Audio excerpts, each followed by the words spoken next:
Hello मेरे UP board के शेरों, कैसे हैं आप लोग। आई होप आप लोग एकदम बढ़िया होंगे और अपनी तैयारी को बेहतरीन तरीके से कर रहे होंगे। मेरे प्यारे विद्यार्थियों, स्वागत है आपका आज किस नए मोस्ट इम्पॉर्टेंट वीडियो में। दोस्तों, आज का हमारा जो टॉपिक है वो है गाउस के नियम का अनुप्रयोग। जो है पहला अनुप्रयोग है अनंत लंबाई के एक समान आवेशित सीधे तार के निकट वैद्युत क्षेत्र की तीव्रता। बच्चों, ये बहुत ही ज़्यादा इंपॉर्टेंट टॉपिक है। क्लास 12 फिजिक्स का 2025 के लिए इंपॉर्टेंट टॉपिक की श्रेणी में ये टॉपिक आता है। तो आज बच्चों इस महत्वपूर्ण टॉपिक का निपटारा हम लोग आज के इस वीडियो पे करने वाले हैं। तो देखो बच्चों, अनंत लंबाई के एक समान आवेशित सीधे तार, मतलब कोई बच्चों एक अनंत लंबाई का एक सीधा तार है जिसके निकट हमको विद्युत क्षेत्र की तीव्रता ज्ञात करनी है। तो बच्चों देखो, मैंने यहाँ पे एक बच्चों तार बना लिया अनंत लंबाई का। ठीक बच्चों, ये कहे कौन सी लंबाई का बच्चों? अनंत लंबाई का, इसको हम कहेंगे। तो बच्चों ये आवेशित तार है, ठीक, अनंत लंबाई का। ये देखो अनंत लंबाई के एक समान आवेशित सीधे तार। तो बच्चों भाई सीधा तार तो है लेकिन इसको आवेशित करना पड़ेगा। तो जैसे मान लो यहाँ पे एक तार है, इसको हम आवेशित कर देते हैं plus plus plus Q plus, मतलब यहाँ पे बच्चों आवेश दे दिया हमने प्लस क्यू। ठीक मेरे प्यारे भाई, यहाँ पे हमने प्लस क्यू आवेश को दे दिया है। देखो पूरे तार पे हमने प्लस क्यू आवेश दे दिया, देख सकते हैं आप लोग। ठीक, यहाँ पे प्लस क्यू पूरे आवेश दे दिया है। तो बच्चों देखो, जो हमारा गाउस का प्रमेय होता है वो बंद पृष्ठ लागू होता है। आज बच्चों ये हमारा बंद पृष्ठ है नहीं, तो इसको क्या करेंगे मेरे प्यारे विद्यार्थियों? इसको हम बंद पृष्ठ करेंगे। बंद पृष्ठ कैसे करेंगे मेरे भाई? यहाँ पे देखो, यहाँ पे एक ऐसे लाइन खींच लो भाई। मैं इसके से तो खींच रहा हूँ, आप लोग समझिए। बाकी अपने आपकी बुक में चित्र दिया होगा, उसको देख के अच्छे से बना लीजिएगा। बाकी आप लोग लाइन बस खींच दीजिएगा, चित्र नंबर 1 बन रहा है, आप लोग समझ लीजिए इसको। ठीक, तो बच्चों देखो, अब यहाँ से क्या करो, यहाँ से बच्चों एक सिलेंडर बना दो। ठीक, अब भाई देखो क्या कह रहा है कि निकट विद्युत क्षेत्र की तीव्रता। भाई अगर हमारे तार के निकट, इसके निकट मान लो यहाँ पे कोई बिंदु ले लिया, ठीक है, पी बिंदु। यहाँ पे हमको क्या करना है? विद्युत क्षेत्र की तीव्रता ज्ञात करनी है। लेकिन क्या बच्चों, इसको हम यहाँ ये इसके निकट, ठीक, इसकी दूरी बच्चों क्या दे दो, यहाँ इसकी दूरी दे दो r। ठीक है, तो क्या किया आपने, r दूरी पर एक बिंदु P लिया, उस पर क्या करना है हमको? विद्युत क्षेत्र की तीव्रता ज्ञात करनी है। और भाई गाउस का जो प्रमेय होता है बंद पृष्ठ पर लागू होता है। तो हमने क्या किया, यहाँ से एक सिलेंडर बना दिया। ठीक, सिलेंडर आप समझते हैं ना, यहाँ पे क्या कर दिया हम लोगों ने यहाँ पे एक सिलेंडर बना दिया। ठीक है, देखो आप लोग देख लो, सिलेंडर बना दिया। सिलेंडर मतलब क्या है भाई? सिलेंडर काहे बना दिया? क्योंकि भाई अनंत तार है, यहाँ से अनंत है, ठीक, सॉरी यहाँ से उधर अनंत है। तो हमने क्या किया, सिलेंडर बना दिया, क्योंकि यहाँ पे क्या हो जाए, एक बंद पृष्ठ बन जाए। अब जो बच्चों इस यहाँ पे हमने एक बंद पृष्ठ के लिए एक सिलेंडर बनाया, तो बच्चों सिलेंडर कुछ हाइट लंबाई होगी। ठीक है, तो बच्चों इसकी लंबाई जो है, इसको हाइट जो मान लेते हैं बच्चों एल है। क्या है? यहाँ से लेके बच्चों मेरे प्यारे विद्यार्थियों, यहाँ तक की जो लंबाई है बच्चों क्या हमने मान ली? एल मान ली। ठीक है, अब बच्चों अगर हमने इसको एल मान लिया, देखो अब यहाँ पे बिंदु पी पर विद्युत क्षेत्र ज्ञात करना है। तो बच्चों विद्युत क्षेत्र की जो दिशा होगी इधर होगी, ठीक, ई वेक्टर। ठीक है, यहाँ पे क्या होगी? ई वेक्टर होगी। ठीक है, अब बच्चों देखो यहाँ पे कितनी सतह बन रहा है? एक सतह, दो सतह, तीन सतह बन रहा है। तो बच्चों इसका नाम दे दो S1 यानी सरफेस 1। ठीक, एस का मतलब क्या होगा बच्चों? सरफेस। ठीक, सरफेस 1, इसको दे दो सरफेस 2, इसको दे दो नाम सरफेस 3। ठीक है, इनको हमने नाम दे दिए तीनों के। इतना आप लोग समझ गए ना? अब बच्चों क्या होगा, जो इसकी जो दिशा होगी विद्युत क्षेत्र की, तो इधर इसकी भी दिशा इधर ही होगी, ई वेक्टर। इसकी जो दिशा होगी इसकी भी प्लस क्यों से दूर होगी, ई वेक्टर। ठीक है, अब देखो अगर बच्चों यहाँ पे अगर बात करें हम, यहाँ पे अगर हम लोग क्या करें, बात करें किसकी? थीटा की, यानी कोण की। तो बच्चों जो हमारा थीटा हो जाएगा वो क्या है? यहाँ पे 0 हो जाएगा। ठीक, यहाँ पे क्या ऐसे कर्व्ड सरफेस एरिया है, तो थीटा 0 हो जाएगा। यहाँ पे क्या इधर कोई, तो यहाँ पे क्या हो जाएगा? ऐसे आएगा। तो यहाँ पे काहे बन जाएगा? 90 डिग्री कोण बन जाएगा। थीटा बराबर 90। इस तरह यहाँ भी 90 डिग्री कोण हो जाएगा। थीटा बराबर काहे का हो जाएगा बच्चों? 90 अंश का यहाँ पे कोण बनेगा। इतना आप लोगों को समझ में आया? हाँ भाई आ गया। ठीक है, अब बच्चों देखो यहाँ पे हम क्या करते हैं, छोटा सा एक एरिया ले लेते हैं। क्या करते हैं? छोटा सा एक एरिया लेते हैं भाई, इसका नाम क्या कर देते हैं? DS3। अब बच्चों DS3 यानी DS वेक्टर ले लेते हैं। ठीक, DS वेक्टर इसका नाम, इसका ले लिया। अब बच्चों S2 है, तो यहाँ पे क्या कर देंगे? DS2 vector. डी मतलब भाई छोटा सा एरिया लिया, DS2 वेक्टर। यहाँ पे छोटा सा एरिया लेंगे तो क्या हो जाएगा? DS3 वेक्टर हो जाएगा। ठीक है, यानी अगर हम S1 है यार, DS1 वेक्टर। ठीक, DS3, DS2, DS3, क्योंकि भाई यहाँ पे सरफेस एरिया का नाम S3 है, यहाँ पे S1 है, यहाँ पे S2। इस वजह से हमने यहाँ पे छोटा सा क्या ले लिया? एक एरिया ले लिया जिसका नाम दे दिया DS3। ठीक है, छोटा सा एरिया ले लिया। तो बच्चों क्या करेंगे, पहले छोटा सा एरिया निकाल लेंगे, बाकी संपूर्ण का समाकलन कर लेंगे तो हमारा आ जाएगा। भाई घबराने कोई बात नहीं, आप लोगों को सब कुछ समझ में आएगा। मैं सिर्फ अभी चित्र अभी तक बता रहा था आप लोगों को। अब आते हैं मेन टॉपिक, मेन मुद्दे पर, ठीक है। तो भाई मुद्दा हमारा होता है यहाँ से स्टार्ट। अब बच्चों आप लोगों को यहाँ पे क्या लिखना है, यहाँ पे नंबर 1 पहले आप डाल लीजिए तो ज़्यादा सही रहेगा, ठीक। अब यहाँ पर बच्चों आप लिखो रैखिक, आप लोग पीछे पढ़ भी चुके हैं, रैखिक आवेश घनत्व, रैखिक आवेश घनत्व। बच्चों रैखिक आवेश घनत्व क्या होता है आप लोगों को पता है? रैखिक आवेश घनत्व लैम्डा से डिनोट करते हैं, तो लैम्डा बराबर हमारा हो जाता है Q अपान L, ठीक। लैम्डा बराबर Q अपान L क्या है बच्चों?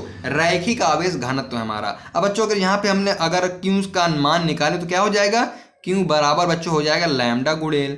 इसको बच्चों आप क्या करें, समीकरण नंबर 1 दे दीजिए। बच्चों बहुत ही डीपली पढ़ा रहा हूँ, जैसे बुक में नहीं लिख दिया होता एकदम डीप, वैसे अगर आप डीप पढ़ेंगे तो भाई अपने मन से बना के लिख भी सकते हैं। जैसे अगर कोई आपने स्टोरी सुनी उसकी समरी बना के आप अपने मन से लिख भी सकते हैं, ठीक है। तो देखो अब भाई यहाँ पे नंबर 2 डाल लो यार, मेरी राय मानो। अगर नंबर 2 क्या डालोगे भाई? माना आर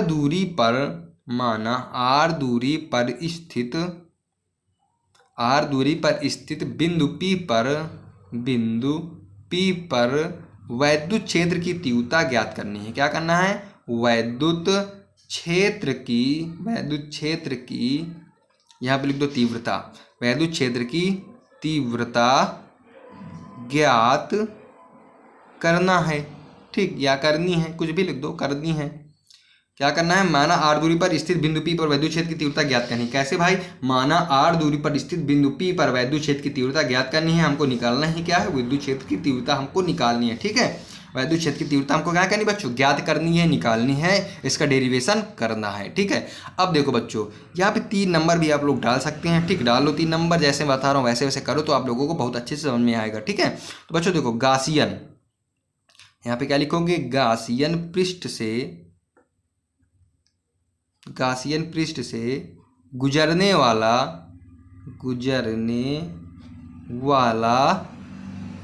गासियन पृष्ठ से गुजरने वाला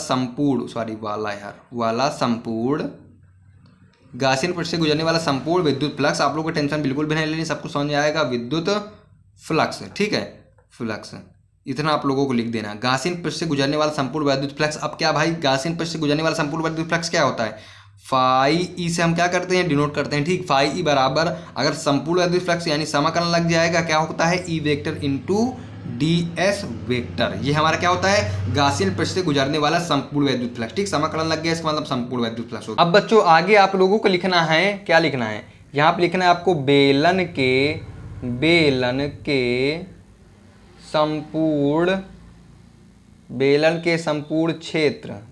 संपूर्ण क्षेत्र से गुजरने वाला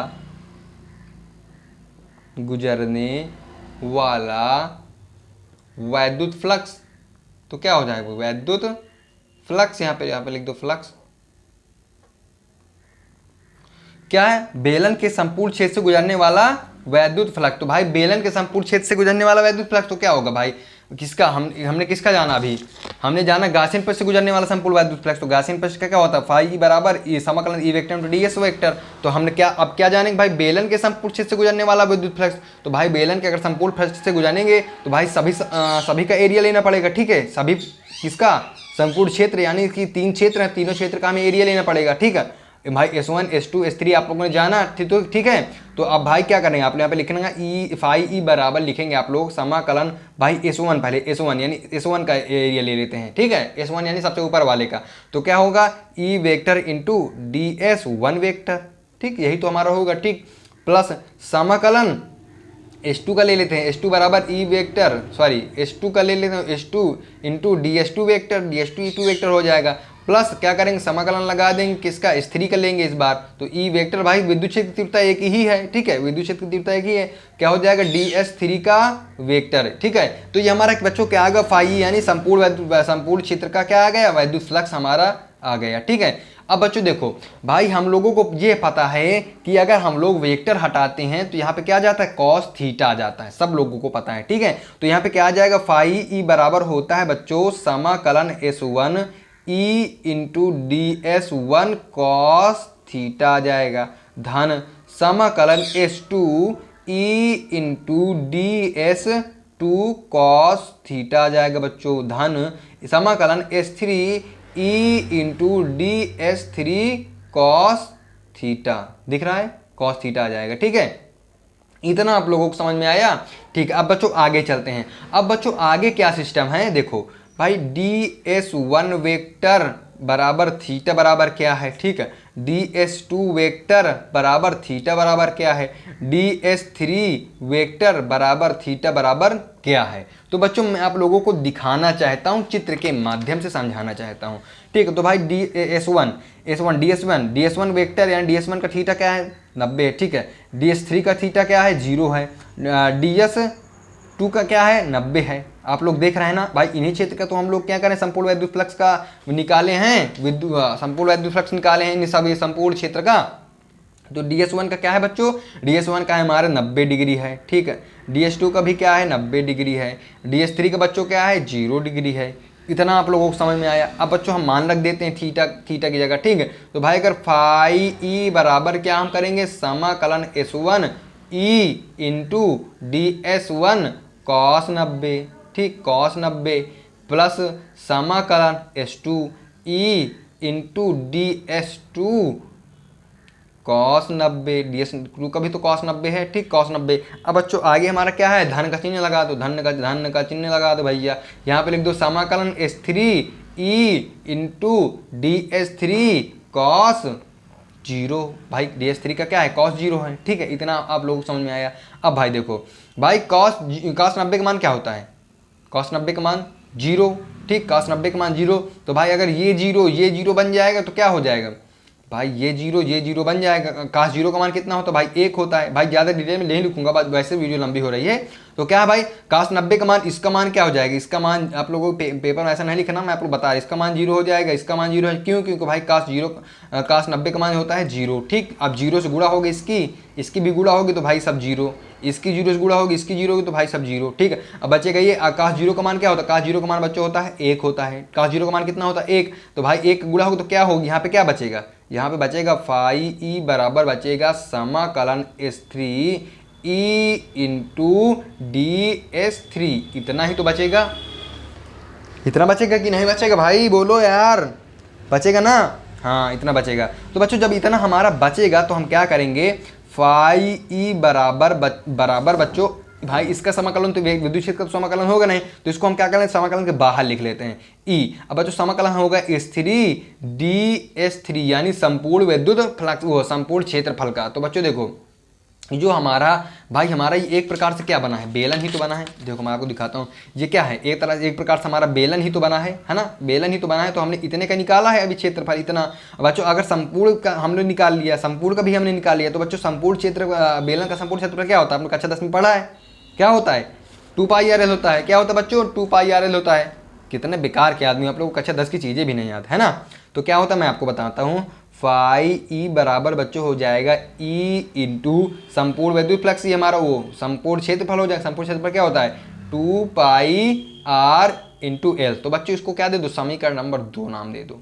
क्या दे दो बच्चों, समीकरण नंबर 2 नाम आप लोगों को क्या करना है बच्चों, दे देना है। ठीक है, अब बच्चों आगे आप लोगों को क्या लिखना है, आगे लिखना है आप लोगों को गास की प्रमेय से, गास की प्रमेय से।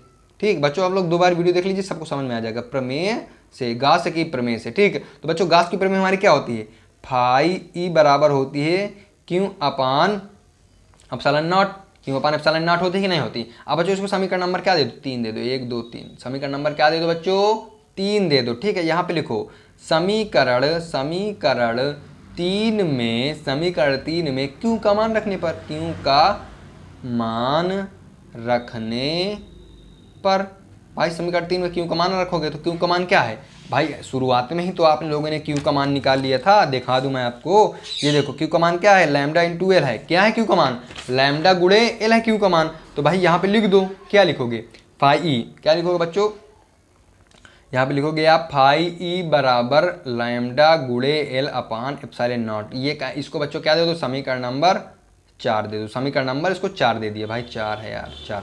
समीकरण नंबर 4 दे दिया। अब बच्चों आप लोगों को क्या लिखना है, मैं इस पे इधर पे इस तरफ आप लोग को समझा देता हूँ। क्या लिखना है बच्चों आप लोगों को, इसमें लिखना है समीकरण नंबर 3 हुआ समीकरण नंबर 4 में, यानी 4 से कुछ भी लिख दो आप। समीकरण नंबर 2 व समीकरण नंबर 4 से, समीकरण नंबर 2 और 4 से क्या हो जाएगा बच्चों, E इंटू 2πr_l है समीकरण नंबर 2। ठीक है। अब बच्चों वाह, यानी वाह का मतलब बच्चों बराबर। ठीक है भाई, इसको तुलना कर दिया ना हम लोगों ने, तो E डॉट 2πr लिया, यही तो हमें लिखना समीकरण नंबर 2। समीकरण नंबर 4 अभी हम लोगों ने क्या निकाला, lambda into L upon epsilon not, यही तो हम लोगों ने निकाला, लैम्डा इंटू एप्सिलॉन नॉट।